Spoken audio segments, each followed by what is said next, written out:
A 23ª Copa do Mundo começou. Está em andamento o maior torneio esportivo do planeta, a principal vitrine de talentos do futebol e a grande exposição de todas as conquistas do esporte. Em disputa está o troféu mais valioso para qualquer jogador de futebol, o que significa que teremos batalhas intensas, gols incríveis, emoções inesquecíveis e acontecimentos que entrarão para sempre na história do futebol. Hoje proponho relembrarmos os momentos mais inesquecíveis e icônicos das Copas do Mundo dos últimos 30 anos, que se tornaram parte permanente do folclore futebolístico. A Copa do Mundo da Itália não presenteou o futebol apenas com grandes partidas. Ela também deu origem a uma das histórias mais emocionantes envolvendo torcedores. Foi naquele Mundial que Clóvis Fernandes participou de sua primeira Copa do Mundo. O homem que mais tarde se tornaria o torcedor mais famoso da seleção brasileira já carregava consigo uma pequena réplica da Taça do Mundo, um amuleto do qual nunca mais se separaria. Para conseguir viajar ao torneio, ele vendeu sua pizzaria secretamente sem sequer contar à esposa. Assim começou a história de um homem que se transformaria em um verdadeiro símbolo do amor pelo futebol e pela sua seleção. Com essa pequena taça, Fernandes esteve presente em todas as Copas do Mundo seguintes. Ele testemunhou os títulos do Brasil em 1994 e 2002 e depois viveu o maior pesadelo da história recente do país, a goleada sofrida para a Alemanha na Copa do Mundo de 2014 feita em casa. A fotografia de Clóvis chorando abraçado à sua pequena taça após o apito final viralizou muito. Naquela imagem estavam a dor, o amor e o sonho destruído de milhões de brasileiros. Um ano depois, Fernandes faleceu após uma longa luta contra o câncer. Mas sua história não terminou ali. Os filhos de Clóvis já levaram a lendária taça de seu pai para os torneios da Rússia e do Catar, e possivelmente a veremos também nesta Copa do Mundo. Mas antes das lágrimas de Clóvis e do fracasso histórico do Brasil, a Copa do Mundo de 2014 presenteou o futebol com duas obras-primas eternas. Logo na primeira rodada da fase de grupos, a seleção da Holanda atropelou a então campeã mundial e europeia, a Espanha. O maior símbolo daquela goleada foi o lendário gol de Robin van Persie após um passe perfeito de Daley Blind. O atacante literalmente voou sobre o gramado e de cabeça encobriu Iker Casillas. O lance se tornou instantaneamente icônico e o gol recebeu para sempre o apelido de holandês voador. É um dos momentos mais belos e reconhecíveis da história das Copas do Mundo. Mas a loucura futebolística no Brasil não parou por aí. O gol mais bonito do torneio foi visto nas oitavas de final entre Colômbia e Uruguai. Seu autor foi James Rodrigues. O colombiano dominou a bola no peito e no segundo toque acertou um chute espetacular com uma trajetória impressionante. Essa obra-prima não apenas o ajudou a terminar como artilheiro da Copa do Mundo, mas também abriu as portas para sua transferência ao Real Madrid. E ao olhar para esse gol, é impossível não lembrar de outros dois chutes lendários da Copa do Mundo de 2006.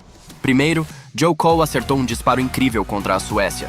Depois, Maxi Rodrigues eliminou o México da mesma forma na prorrogação. Duas Copas do Mundo diferentes, 3 finalizações quase perfeitas após o domínio no peito e 3 gols que se tornaram parte eterna da história dos mundiais. O gol de James ajudou a Colômbia a alcançar pela primeira vez em sua história as quartas de final de uma Copa do Mundo, mas aquela seleção ficou marcada não apenas pelo futebol brilhante, mas também por sua lendária dança de comemoração. Tudo começou já na estreia do torneio contra a Grécia. Após um gol de Pablo Armero, os colombianos realizaram uma celebração tão contagiante que o mundo inteiro se apaixonou por ela instantaneamente. Os jogadores dançavam de forma sincronizada ao lado da bandeirinha e suas emoções pareciam contagiar até quem assistia pela televisão. Ao longo do torneio, a Colômbia repetiu a dança várias vezes, transformando-a em um dos principais símbolos da Copa do Mundo de 2014. Falemos agora do México de 1986, palco de uma das Copas do Mundo mais lendárias da história. O grande protagonista daquele torneio foi Diego Maradona. Nas quartas de final contra a Inglaterra, ele marcou os 2 gols mais famosos da história do futebol, com apenas 4 minutos de diferença entre eles. Primeiro veio a mão de Deus, o maior e mais polêmico engano da história do jogo. Em seguida, Maradona praticamente destruiu sozinho toda a seleção inglesa com uma jogada individual fenomenal, que mais tarde ficaria conhecida como o gol do século. Esses 2 gols mostraram perfeitamente a essência de Maradona: genialidade, loucura e contradição. E mais importante de tudo, ajudaram a Argentina a conquistar a Copa do Mundo. No entanto, o artilheiro daquele Mundial não foi Maradona, mas o atacante inglês Gary Lineker. 4 anos depois, ele chegou à Copa do Mundo da Itália como a principal esperança da Inglaterra. Foi justamente lá que viveu talvez o momento mais constrangedor não apenas de sua carreira, mas de toda a história do futebol. Antes da partida contra a Irlanda, Lineker sentia fortes dores de estômago, mas não contou nada ao treinador por medo de começar no banco de reservas. Apesar disso, marcou um gol ainda no primeiro tempo. Porém, após o intervalo, seu organismo acabou traindo o atacante inglês. Em uma das jogadas, Lineker se esticou para alcançar a bola, tropeçou e literalmente fez suas necessidades nas próprias calças durante a partida. Não. Isso não é uma piada. Gary realmente defecou no calção em pleno jogo de Copa do Mundo. Mais tarde, ele próprio recordaria: "Foi a experiência mais horrível da minha vida." Felizmente para ele, os calções azuis e a baixa qualidade das transmissões televisivas da época o salvaram de uma humilhação imediata. O próprio Lineker tentou rapidamente esconder os vestígios esfregando-se no gramado. Com o tempo, porém, essa história acabou vindo a público e se transformou em um dos episódios mais engraçados e absurdos da história das Copas do Mundo. Já o símbolo da Copa do Mundo de 2010 foi a lendária dança da seleção da África do Sul. Na partida de abertura, os anfitriões empataram contra o México e comemoraram o gol como se tivessem ensaiado durante meses. Os movimentos dos sul-africanos eram incrivelmente sincronizados e cheios de energia, mas o que dava uma atmosfera especial àquele momento era o som das vuvuzelas que ecoavam sem parar por todo o estádio.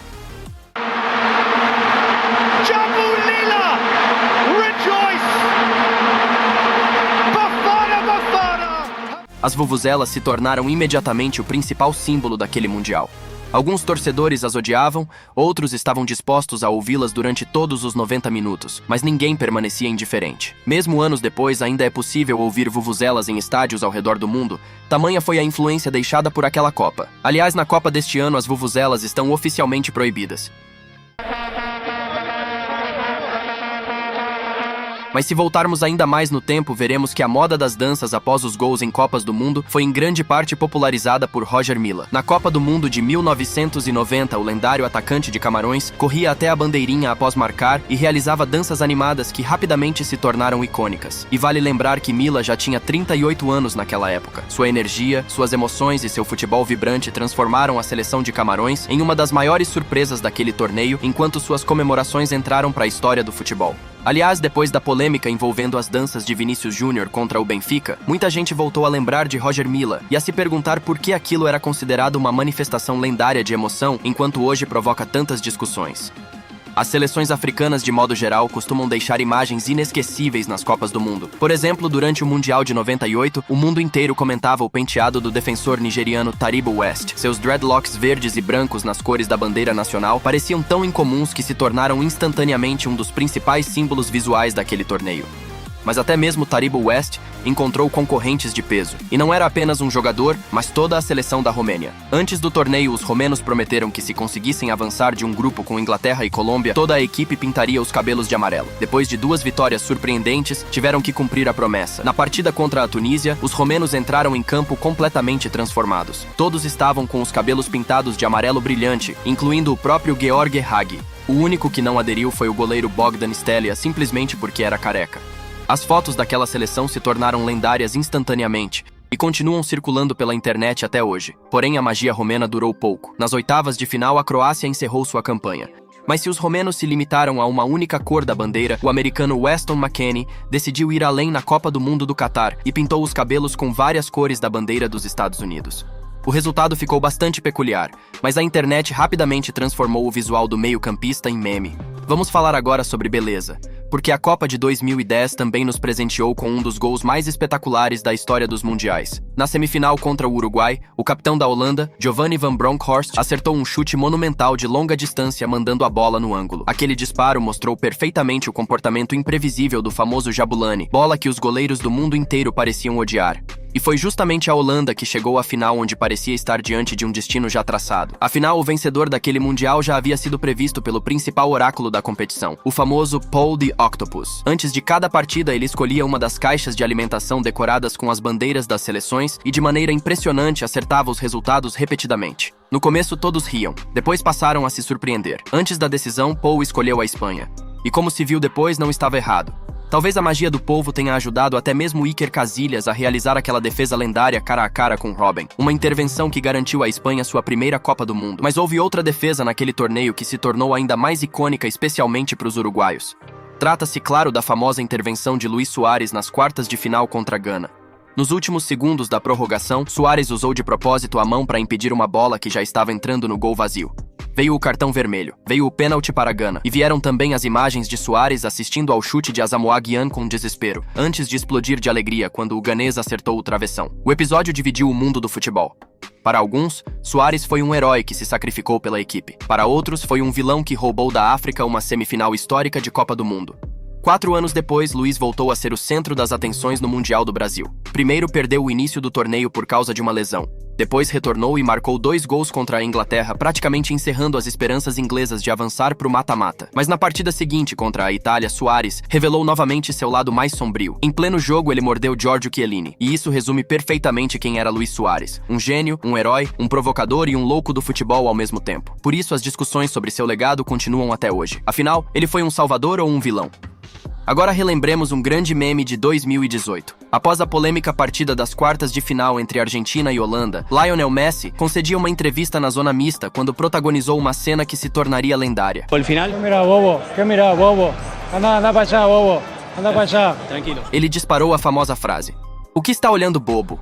Uma tradução simples não consegue transmitir o nível de irritação que Messi demonstrava naquele momento. E foi isso que tornou a cena tão icônica. Naquele instante, Léo não parecia um super-herói perfeito do futebol, mas sim uma pessoa comum dominada pelas emoções, enquanto perseguia o maior sonho de sua carreira. Poucos dias depois, esse sonho se tornou realidade. A Argentina conquistou a Copa e Messi consolidou seu status de imortal do futebol. Essa sensação fica ainda mais forte quando se compara a imagem do Messi furioso na zona mista com outra foto lendária daquele torneio. A do craque dormindo tranquilamente abraçado à Taça do Mundo. Uma imagem reproduzida e parodiada centenas de vezes e que certamente continuará marcante por muitos anos. E não é difícil entender por que Messi estava tão exaltado. A partida entre Argentina e Holanda se transformou em uma verdadeira guerra. Os argentinos só conseguiram a classificação nos pênaltis, enquanto o jogo ficou marcado por provocações, discussões, confusões e faltas duríssimas. Jogadores e membros das comissões técnicas das duas equipes receberam ao todo 18 cartões amarelos e um vermelho. Foi tão intenso que acabou ganhando até um apelido próprio, a Batalha de Lusail. Mas até mesmo esse caos perde em intensidade para o jogo mais violento da história das Copas do Mundo. A lendária Batalha de Nuremberg entre Portugal e Holanda na Copa de 2006. Naquela noite, o árbitro russo Valentin Ivanov distribuiu 16 cartões amarelos e 4 vermelhos. E a sensação era de que poderia ter expulsado metade dos jogadores que estavam em campo. A partida praticamente deixou de parecer um jogo de futebol e se transformou em uma sequência interminável de entradas duras, discussões e confrontos. Mas foi justamente por causa dessa loucura que a Batalha de Nuremberg se tornou um dos jogos mais inesquecíveis da história das Copas do Mundo. A Copa do Mundo de 2006 teve loucuras suficientes mesmo sem a Batalha de Nuremberg. Basta lembrar da partida entre Croácia e Austrália, na qual o árbitro Graham Paul mostrou 3 cartões amarelos ao croata Josip Simunic antes de finalmente expulsá-lo. Um dos erros de arbitragem mais absurdos da história do futebol. Embora erros marcantes sempre tenham existido nas Copas do Mundo. No Mundial de 2002, muitos acreditam que a arbitragem favoreceu a Coreia do Sul ao longo da competição. Primeiro houve a polêmica partida contra a Itália com a expulsão de Totti. Depois veio o confronto contra a Espanha nas quartas de final, quando os árbitros anularam um gol legítimo dos espanhóis, alegando que a bola havia saído pela linha de fundo. Mas talvez o erro mais famoso tenha ocorrido na Copa do Mundo de 2010. No jogo entre Inglaterra e Alemanha, a arbitragem não validou um gol claríssimo de Frank Lampard. Se o lance tivesse sido confirmado, os ingleses poderiam ter mudado completamente o rumo da partida. Foi justamente esse escândalo que acabou impulsionando uma revolução no futebol. 4 anos depois, na Copa do Mundo do Brasil, foi introduzida a tecnologia de detecção automática de gols. Hoje é praticamente impossível imaginar o futebol sem a tecnologia na linha do gol. Já no caso de Marco Materazzi, para muita gente a resposta parece mais simples. Foi sua provocação na final da Copa de 2006 que mudou para sempre o legado de Zinedine Zidane. Os insultos à família do francês terminaram em um dos momentos mais famosos da história do futebol. Zidane se virou e acertou uma cabeçada no peito de Materazzi. Cartão vermelho, choque no mundo inteiro. E as imagens eternizadas do francês caminhando em silêncio rumo ao túnel dos vestiários passando pela Taça do Mundo sem sequer olhar para ela. Isso já não é apenas uma história de futebol. É pura mitologia das Copas do Mundo. Mas antes do episódio entre Zidane e Materazzi, um dos momentos mais desagradáveis da história dos mundiais teve como protagonista Frank Rijkaard. Voltamos à Itália, em 1990. Nas oitavas de final, Holanda e Alemanha Ocidental se enfrentaram. Logo no início da partida, Rijkaard cometeu uma falta dura em Rudi Völler e, enquanto o árbitro estava distraído, simplesmente cuspiu no atacante alemão. Mesmo para os padrões da época, aquilo foi repugnante. Hoje o holandês seria expulso imediatamente, mas o árbitro não viu o ocorrido. Só que a história não terminou aí. Pouco depois, Rijkaard e Völler voltaram a se desentender e o árbitro expulsou os dois. Porém, o momento mais absurdo aconteceu justamente após o cartão vermelho. Enquanto deixava o campo, Rijkaard cuspiu novamente em Völler. Anos mais tarde, Frank pediu desculpas alegando que agiu por impulso e emoção. Com o tempo, os dois chegaram até a participar juntos de uma propaganda bem-humorada. Mas expulsões e polêmicas também fazem parte do legado dos mundiais. Um exemplo clássico é o cartão vermelho de Rooney nas quartas de final da Copa de 2006 contra Portugal. Foi naquela partida que o mundo viu o famoso piscar de olho de Cristiano Ronaldo em direção ao banco português após a expulsão do inglês. O episódio quase destruiu a parceria dos dois no Manchester United e transformou Cristiano em um dos jogadores mais odiados pelos torcedores ingleses durante vários anos. E Rooney realmente prejudicou sua seleção. A Inglaterra acabou eliminada novamente nos pênaltis. Uma história parecida aconteceu com David Beckham. 8 anos antes, contra a Argentina na Copa de 98, Beckham perdeu a cabeça e acertou um chute em Diego Simeone. O resultado foi um vermelho imediato.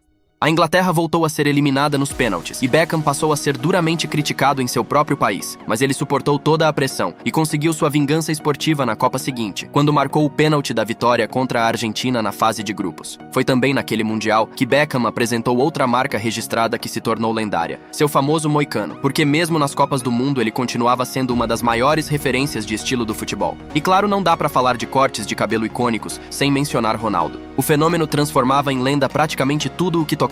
Antes da semifinal contra a Turquia na Copa de 2002, Ronaldo sofreu uma lesão leve e a imprensa só falava sobre seu estado físico. Então o brasileiro decidiu desviar a atenção da forma mais estranha possível. Raspou quase todo o cabelo, deixando apenas a famosa franja na parte da frente. Assim nasceu um dos cortes mais icônicos da história do futebol. Milhões de crianças ao redor do mundo correram para copiar o visual de Ronaldo. Anos depois, o próprio brasileiro admitiu que o penteado era horrível e até pediu desculpas às mães das crianças que o imitaram. Mas já era tarde demais. E então veio a final contra a Alemanha. Com 2 gols decisivos, Ronaldo conduziu o Brasil ao pentacampeonato e transformou definitivamente tanto o penteado quanto sua figura em símbolos imortais do futebol. E isso é apenas uma pequena parte de tudo o que as Copas do Mundo nos proporcionaram. Grandes gols, defesas inacreditáveis, lágrimas, memes, escândalos, rituais, comemorações e imagens que permanecerão para sempre na memória dos torcedores. E não há dúvidas de que muito em breve essa lista ganhará novos capítulos e novos momentos lendários. Esse foi o vídeo de hoje, galera. Espero que tenham gostado. Deixem o like e se inscrevam para motivar a trazer mais vídeos para vocês. É isso e fui!